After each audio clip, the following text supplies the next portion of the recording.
نبی کریم صلی اللہ تعالی علیہ وسلم نے ایک دن حضرت صدیق اکبر رضی اللہ تعالیٰ عنہ سے ارشاد فرمایا کہ ایسے لگتا ہے کہ مجھے ہجرت کا حکم ہو جائے گا. جیسے آقا بنا صدیق اکبر کے ایمان کی گواہی دیتے ہیں. پچھلے جمعے میں نے عرض کیا ایک گائے کا واقعہ، ایک بھیڑیے کا واقعہ بھی ہے، یہ بھی مسلم شریف میں ہے کہ ایک چرواہا بکریاں چرا رہا تھا تو اس نے ایک بکری اٹھا لی، یہ مسلم شریف میں ہے. بکری اٹھائی، وہ پیچھے بھاگا چرواہا، اس نے بکری چھین لی تو وہ پچھلی ٹانگوں پہ بیٹھ کے اگلی دونوں ٹانگیں اٹھا کے بھیڑیا کہتا ہے آج تو نے میرا رزق مجھ سے چھین لیا، ایک وقت ایسا آئے گا کہ ان بکریوں کو کوئی پوچھنے والا نہیں ہوگا، یہ ایسی چلیں گی ایسے پھریں گی، یعنی قیامت کے دن سے پہلے ایسے ہی ان کا کوئی پوچھنے والا نہیں ہوگا.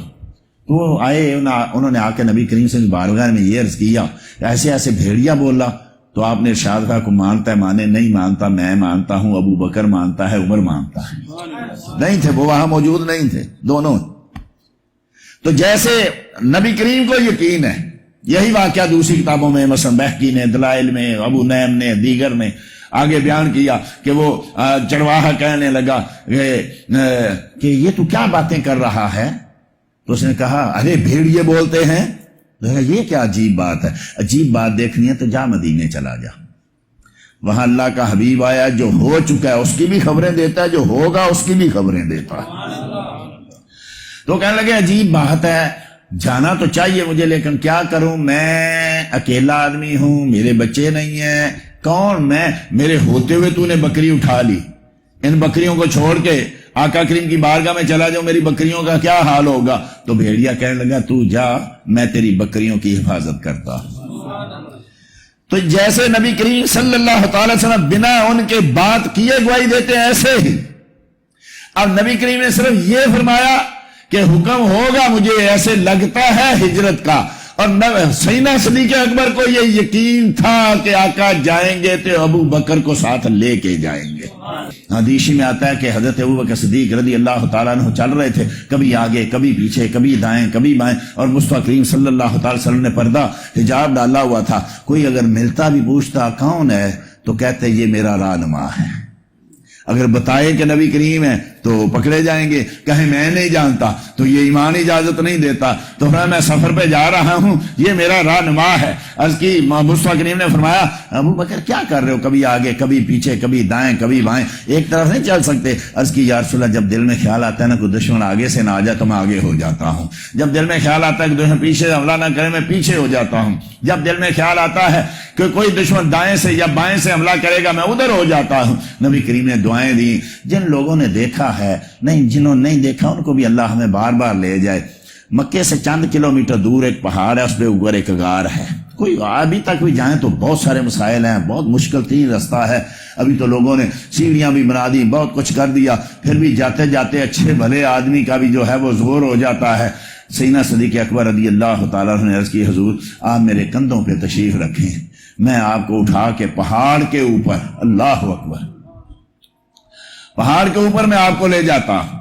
اب آقا کریم کو کندھوں پہ بٹھایا، غار ثور میں لے گئے. غار ثور میں آپ آرام کر رہے تھے. آرام سے پہلے بھی ایک ترمذی شریف کی حدیث شریف ہے کہ نبی کریم صلی اللہ تعالیٰ علیہ وسلم جب وہاں پہنچے تو ابو صدیق نے کہا عرض کی حضور آپ تھوڑی دیر کے لیے ذرا صبر کریں، میں ذرا غار کا جائزہ لے لوں. ساری غار کو صاف کیا، اس میں چند سوراخ تھے. اس ڈر سے کہ یہاں سے کوئی موذی چیز نہ آ جائے اپنی چادر پھاڑ کے سارے سوراخوں کو بند کیا.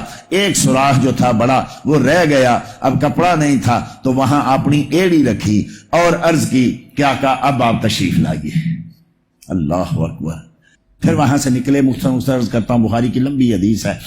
نبی کریم صلی اللہ علیہ وسلم کے ساتھ تھے. اب تھکنا تو ابو بکر کو چاہیے، مصطفیٰ کریم تو نبی ہیں جس کو بارے دو عالم کی پرواہ نہیں، ایسے بازو کی قوت پہ لاکھوں سلام، جس کی انگلی کا اشارہ ہو جائے تو چاند جو دو ٹکڑے ہو جاتا ہے، سورج واپس آ جاتا ہے، پہاڑ چلنے لگتے ہیں.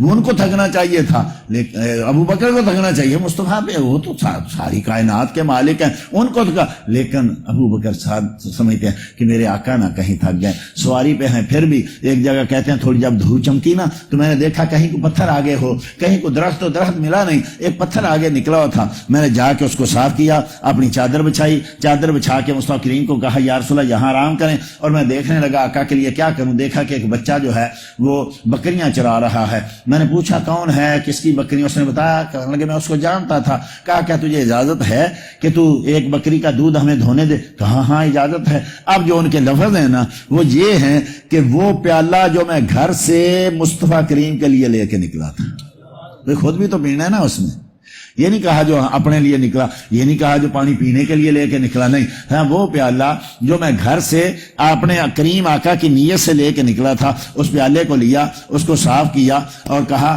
کہ اس کے پانی وہاں اتنا نہیں تھا کہ اس کے جو ہے تھن اور اس کا حوانہ، اس کی جو کھیری ہے اس کو دھویا جا سکے، اس کو ذرا اس کو ہاتھ بھی صاف کرو، حضرت ابو اس کو ہاتھ بھی صاف کرو، حوانہ بھی صاف کرو، اس کے تھن بھی صاف کرو۔ صاف کرے کہتے ہیں بتایا ہوا کہ نے ایسے ہاتھوں پہ ہاتھ مار کے اس نے صاف کیے، پھر اس نے جو ہے دھویا تو تھوڑا سا پانی تھا وہ میں نے ڈالا تاکہ اس کی تاثیر جو ہے ٹھنڈی ہو، اور آقا کی بارگاہ میں چلا گیا اور عرض کی اشربی یا رسول اللہ، یا رسول اللہ پیجیے، پیا فشاربا، پھر عرض کی اشربی یا رسول اللہ فشاربا، پھر تیسری بار جب کہا نا اشربی یا رسول اللہ تو کہتے ہیں فشاربا حتی ردیتو، مصطفیٰ نے اتنا پیا کہ میں راضی ہو گیا۔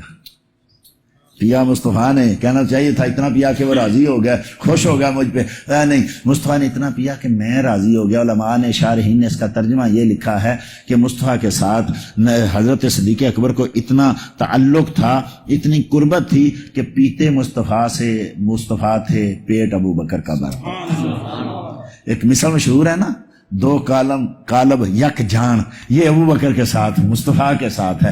کہا کہ وہ پیتے جاتے تھے اور میرا پیٹ جو تھا وہ بھرتا جاتا تھا، اتنا پیا کہ میں راضی ہو گیا۔ دین کی بات پھیلانا صدقہ جاریہ ہے، ثواب کی نیت سے ویڈیو کو شیئر ضرور کیجیے۔ جزاک اللہ۔